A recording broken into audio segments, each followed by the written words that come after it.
BNP chairperson Begum Khaleda Zia এবং বগুড়ার দুটি আসন থেকে নির্বাচন করছেন। মনোনয়ন ঘোষণার পর দীর্ঘদিন পর উচ্ছ্বাস জানিয়েছেন দলীয় নেতাকর্মীরা। বগুড়া ৬ সদর আসন থেকে নির্বাচন করছেন ভারপ্রাপ্ত চেয়ারম্যান তারেক রহমান এবং বগুড়া ৭ গাবতলী শাহজাহানপুর আসনে চেয়ারপারসন বেগম খালেদা জিয়া ধানের শীষ প্রতীকে লড়বেন। এস.এম. আবু সাইদের প্রতিবেদন। বিএনপির প্রতিষ্ঠাতা শহীদ প্রেসিডেন্ট জিয়াউর রহমানের জন্মভূমি হিসাবে বগুড়াকে বলা হয় বিএনপির জন্মভূমি। বরাবরই বিএনপির শক্ত ঘাঁটি ছিল বগুড়া। সাবেক প্রধানমন্ত্রী বেগম খালেদা জিয়া ১৯৯১ সাল থেকে এই জেলার দুটি আসনে নির্বাচন করছেন, কিন্তু কখনো পরাজিত হননি। এবার তার সঙ্গে এসেছেন তারেক রহমান। নেতাকর্মীরা জানান এবার তারা আরও ঐক্যবদ্ধ। এই সংবাদ জানার পর গাবতলী শাহজাহানপুর এলাকার সাধারণ মানুষ আনন্দ মিছিল করেছে এবং খালেদা জিয়ার জন্য দোয়া করেছে। আমরা প্রতিটা ঘরে ঘরে যাচ্ছি এবং গিয়েছি, তাদেরকে বলছি, তারা উল্টারা আমাদের থেকে ভোট চাচ্ছে। এরা এত আনন্দিত। তৃণমূলের নেতাকর্মীরা দৃঢ় প্রত্যয় ব্যক্ত করে বলেন, আগামী নির্বাচনে সারা দেশের মধ্যে সর্বোচ্চ ভোট দিয়ে খালেদা জিয়া ও তারেক রহমানকে বগুড়াবাসী নির্বাচিত করবেন। দীর্ঘ ১৭ বছর আওয়ামী লীগের গুন্ডাপান্ডারা তারা প্রাসাদ অট্টালিকা করেছে, বগুড়ার কোনো উন্নয়ন হয়নি। বগুড়ার উন্নয়ন জিয়া পরিবার করেছে, জিয়া পরিবার করবে। সারা বাংলাদেশের মধ্যে সর্বোচ্চ ভোট দিয়ে আমাদের প্রিয় নেতা দেশনেত্রী বেগম খালেদা জিয়া এবং তারেক রহমানকে বিপুল পরিমাণ ভোট দেবেন। মনোনয়ন ঘোষণার পর জেলা বিএনপির সভাপতি রেজাউল করিম বাদশার নেতৃত্বে শহরে বিশাল আনন্দ মিছিল বের হয়। দলীয় কার্যালয় থেকে শুরু হয়ে মিছিলটি শহরের সাতমাথা হয়ে আবার কার্যালয়ে ফিরে আসে। মিছিল শেষে অনুষ্ঠিত হয় সংক্ষিপ্ত সমাবেশ। রেজাউল করিম বাদশা বলেন, এই মনোনয়নকে বগুড়ার সর্বস্তরের মানুষের জন্য খুশির সংবাদ। বিএনপি এই খবর শোনার পর থেকে নেতাকর্মী সাধারণ মানুষ জেলা বিএনপির সম্মুখে আনন্দ উৎসবে মেতে উঠেছে। এই ১৭ বছর পর আজকে আগামী ফেব্রুয়ারি মাসে বাংলাদেশে সুষ্ঠু এবং অবাধ শান্তিপূর্ণ নির্বাচন হতে যাচ্ছে। বগুড়ার রাজনীতিতে এই জোড়া তারকার আগমন ছাড়াও জেলার অন্যান্য আসনেও বিএনপির প্রার্থীদের চূড়ান্ত নাম ঘোষণা করা হয়েছে।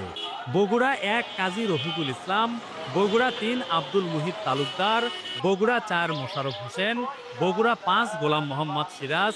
তবে বগুড়া ২ আসনের প্রার্থীর নাম এখনও স্থগিত রাখা হয়েছে। এস.এম. আবু সাইদ, ৭১, বগুড়া। দর্শক, বিএনপির নির্বাচনের প্রার্থী তালিকায় খালেদা জিয়ার নাম ঘোষণার পর ফেনী ১ আসনেও দেখা দিয়েছে উৎসবের আমেজ। খালেদা জিয়ার দীর্ঘ কারাভোগের পর নির্বাচনে অংশ নেওয়ার এই খবরে এলাকাবাসী স্বস্তি ও আনন্দ প্রকাশ করেছে। এ বিষয়ে বিস্তারিত জানাতে পরশুরাম থেকে সরাসরি যুক্ত হচ্ছেন জহিরুল ইসলাম মিলু। মিলু, খালেদা জিয়ার প্রার্থী হওয়ার ঘোষণায় এলাকাবাসী এবং বিএনপির নেতাকর্মীরা কি বলছেন এবং এলাকায় কি ধরনের আয়োজন চলছে? জানেন যে গতকালকে বিএনপি যে ধানের শীষের প্রার্থী ঘোষণা করা হয়েছে, সেখানে বরাবরের মতো হেভিওয়েট প্রার্থী বিএনপির চেয়ারপারসন বেগম খালেদা জিয়া ফেনী ১ আসনে তার প্রার্থিতা ঘোষণার পর থেকে মূলত এখানকার ফেনীর সর্বত্রই উৎসবের আমেজ বিরাজ করেছে। প্রত্যেক নেতাকর্মী কিংবা সাধারণ মানুষ তাদের সোশ্যাল মিডিয়াতে তাৎক্ষণিক প্রতিক্রিয়া দিয়েছে, তারা উচ্ছ্বাস প্রকাশ করেছেন। আজকে আমি যদি আপনাকে বলি রাখি, সকাল সালনাইয়াতে আজকে নেতাকর্মীরা সমাবেশ করেছে এবং বিকাল ৩টায় খালেদা জিয়ার পিতৃভূমি ফুলগাজীতে সাধারণ মানুষ তারা মিছিল সমাবেশ করেছে। আমি এখন যেখানে দাঁড়িয়ে আছি সেটি পরশুরাম উপজেলা। এখানেও সকাল থেকে খণ্ড খণ্ড মিছিল নিয়ে মূলত সন্ধ্যার পরে তাদের একটি এখানে পথসভা এবং জনসভার মতো করে অনুষ্ঠান রয়েছে বলে জানিয়েছেন। আমি এখন যেখানে দাঁড়িয়ে আছি এটি ফুলগাজী পাইলট হাই স্কুল মাঠ। এখানে পরশুরাম পাইলট হাই স্কুল মাঠ। এখানে আছেন বিএনপি কেন্দ্রীয় কমিটির সদস্য আবু তালেব। আমরা একটু তার কাছে তাদের কি কর্মসূচি আছে আমরা একটু জানতে চাইবো এবং পাশাপাশি জানতে চাইবো খালেদা জিয়ার মনোনয়ন দেওয়ার পর এখানকার নেতাকর্মীদের প্রতিক্রিয়া কি। আপনাকে অসংখ্য ধন্যবাদ। আপনারা জানেন এই ফেনী 1 আসন হচ্ছে দেশনেত্রী বেগম খালেদা জিয়ার আসন। এখান থেকে উনি ইতিপূর্বে 5 বার সংসদ সদস্য নির্বাচিত হয়েছেন এবং 3 বার উনি বাংলাদেশের প্রধানমন্ত্রী হয়ে বাংলাদেশকে একটি উন্নত বাংলাদেশ গড়ে তোলার জন্য তিনি নেতৃত্ব দিয়েছেন। তো সেই হিসাবে আজকে আবারও মানুষের প্রাণের আকুতি যে তাদের অত্যন্ত প্রিয় নেত্রী, প্রিয় মানুষ দেশনেত্রী বেগম খালেদা জিয়াকে তারা আবারও ভোট দেওয়ার সুযোগ পেয়েছে।